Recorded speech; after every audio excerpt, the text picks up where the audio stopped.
নমস্কার সকলকে, দেখছেন ডিজিটাল খবরিলাল। আমি রয়েছি খবরিলাল পায়েল।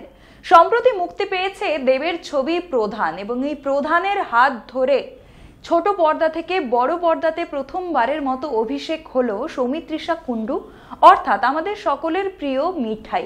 মিঠাই ধারাবাহিকের সবচেয়ে প্রিয় চরিত্রে যিনি অভিনয় করেছিলেন, মিঠাই রানী, তিনি কিন্তু এই প্রধান ছবির মাধ্যমে দেবের হাত ধরে প্রথম বড় পর্দাতে অভিনয় করলেন। তবে এই সমস্ত কিছুর মধ্যে যেন কোথা থেকে অহংকারী এই তকমা লেগে গেল সৌমিত্রিষার উপর। কেন লাগলো সেটা তো জানাবোই, কিন্তু সৌমিত্রিষা যে অহংকারী এই নিয়ে কিন্তু অনেকে অনেক মন্তব্য করেছেন এর আগে, এবং অনেক বিতর্কও উঠে এসেছে যে প্রিয় যে সমস্ত অভিনেতা এবং অভিনেত্রী আছে তাদেরকে ইনস্টাগ্রামে রীতিমতো তিনি একে একে ধরে ধরে তিনি আনফলো করছেন এবং অনেক ধরনের এই ধরনের ব্যবহার করছেন, যা পছন্দ হচ্ছে না অনেকেরই। এবার উঠে এলো যে তিনি বড় পর্দাতে কাজ করার পর ভীষণভাবে অহংকারী হয়ে উঠেছেন। এই নিয়ে কি বলেছেন সুপারস্টার দেব সেটা শোনাবো। সুপারস্টার দেবকে যখন জিজ্ঞাসা করা হয় এই ব্যাপারে, তখন কিন্তু এই অহংকারী বিতর্ক উস্কে দেব কিছু মন্তব্য করে বসেন। কি বলেছেন জানাবো। সম্প্রতি পুলিশ কর্মীদের জন্য প্রধানের স্পেশাল স্ক্রিনিং এর আয়োজন করেছিলেন দেব।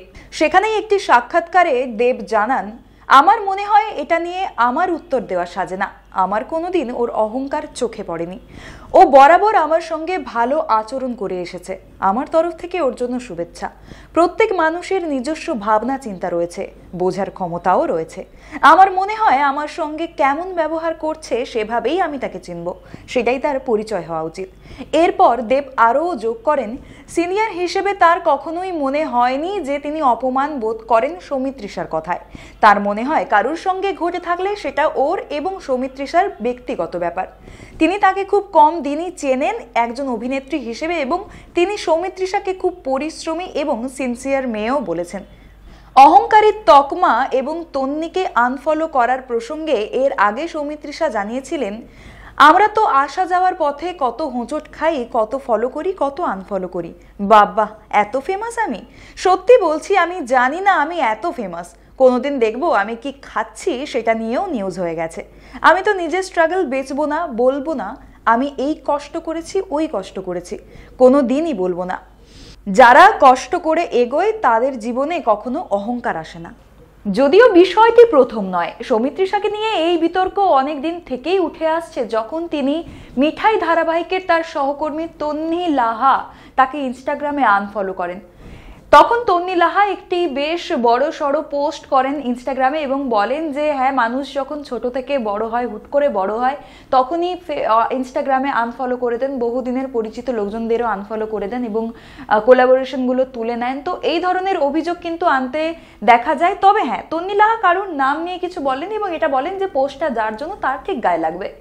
যেমন কথা তেমন কাজ। সৌমিত্রিষা কিন্তু নিজের এই পোস্টের এগেইনস্টে নিজের কথা রেখেছেন এবং তিনিও কিছু কিছু কমেন্ট করেন।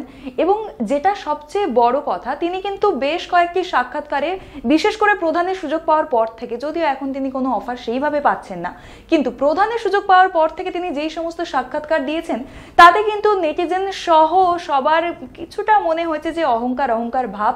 যেমন তিনি বলেছেন যে তার মতো হিরোইন নাকি আর ধারাবাহিকে আর তৈরি হবে না, বা 10 বছর পরে তিনি নিজেকে কোন জায়গায় দেখতে চান, এই সমস্ত জিনিস নিয়ে তিনি যে সমস্ত মন্তব্য করেছেন তাতে কিন্তু এই জিনিসটা আপাতত নেটিজেনদের কাছে স্পষ্ট হয়ে গেছে যে অহংকারী হয়ে উঠেছে মিঠাই। তবে দেব বললেন সম্পূর্ণ অন্য কথা, এবং যারা মিঠাইয়ের ভক্তরা রয়েছেন, অনুরাগীরা রয়েছেন, তারা তো কখনোই স্বীকার করবেন না যে তাদের নায়িকা, তাদের প্রিয় নায়িকা অহংকারী হয়ে উঠেছে। তবে অবশ্যই সৌমিত্রিষার জন্য আমাদের ডিজিটাল খবরিলালের পক্ষ থেকে আগামী ভবিষ্যতের জন্য শুভকামনা অবশ্যই থাকবে, এবং আপনাদেরকে যেটা করতে হবে, এই ধরনের সমস্ত গসিপস এবং এই ধরনের সমস্ত খবরের জন্য সাবস্ক্রাইব করতে হবে ডিজিটাল খবরিলাল, কারণ খবর আপনাদের, নজর আমাদের। ডিজিটাল খবরিলাল, খবর আপনাদের, নজর আমাদের।